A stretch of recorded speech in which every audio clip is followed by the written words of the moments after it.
ഈ വിഴിഞ്ഞം പദ്ധതി 5000 കോടി രൂപയുടെ വിഴിഞ്ഞം പദ്ധതിക്ക് 6000 കോടി രൂപയുടെ അഴിമതി ആരോപിച്ച ആളുകൾക്ക് ഇപ്പോൾ ഒരു ജാള്യതയില്ലാതെ ഞങ്ങളിത് കൊണ്ടുവന്നാന്ന് പറയാൻ ശ്രമിക്കുമ്പോൾ 1000 ദിവസത്തിനകം തീർക്കേണ്ട ഒരു പ്രൊജക്റ്റ് ഇത്രയും ഡിലേ ആവുന്നതിന് ഈ ഗവൺമെൻറ്റിൻ്റെ മെല്ലെപ്പോക്ക് പോലും കാരണമായപ്പോൾ റോഡ് കണക്ടിവിറ്റിയുടെയും റെയിൽവേ കാര്യത്തിലും ഇപ്പോഴും പൂർണ്ണമായി കാര്യങ്ങൾ ചെയ്തു തീർത്തിട്ടില്ലാത്ത അവസ്ഥ നിൽക്കുമ്പോൾ ഈ പ്രൊജക്റ്റിനെതിരായിട്ട് കടൽ കരയുന്നു എന്ന് പറഞ്ഞിട്ട് 1-ാം പേജിൽ അച്ചു നിരത്തിയ പാർട്ടി മാധ്യമം ഉൾപ്പെടെയുള്ള അവരുടെ വാർത്തകൾ ഇപ്പോഴും ലൈവായിട്ട് നിൽക്കുമ്പോൾ നിയമസഭക്കകത്തും പുറത്തും ഉമ്മൻചാണ്ടി സാറിന് വ്യക്തിപരമായി പോലും ഇതിൻ്റെ പേരിൽ വേട്ടയാടാൻ ശ്രമിച്ചാൽ പത്രസമ്മേളനങ്ങളിലൂടെയും അല്ലാതെയും അദ്ദേഹത്തിൻ്റെ പേരിൽ അഴിമതിയുടെ കരിനിഴലൊക്കെ പടർത്താൻ ശ്രമിച്ചിട്ടുള്ള ആളുകൾ ഇപ്പോൾ ഇത് ഉദ്ഘാടനം ചെയ്യുന്നതിനകത്ത് ഞങ്ങൾക്ക് യാതൊരു അസ്വസ്ഥതയില്ല. V are happy.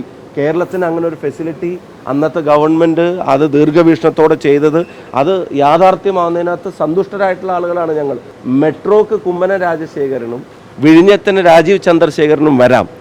അന്ന് ഉമ്മൻചാണ്ടി സാറിനും ഇപ്പോൾ പ്രതിപക്ഷ നേതാവിനെയൊക്കെ വിളിക്കാൻ ഇവർ ഈ ഒരുതരം തൊട്ടുകൂടായ്മ ഔദ്യോഗിക പരിപാടികളിൽ കാണിക്കുന്നത് ഈ സർക്കാർ ആഘോഷ പരിപാടിയുടെ ദൂരത്തിൻ്റെ കൂടെ നടക്കലല്ലോ പ്രതിപക്ഷത്തിൻ്റെ ഉത്തരവാദിത്വം.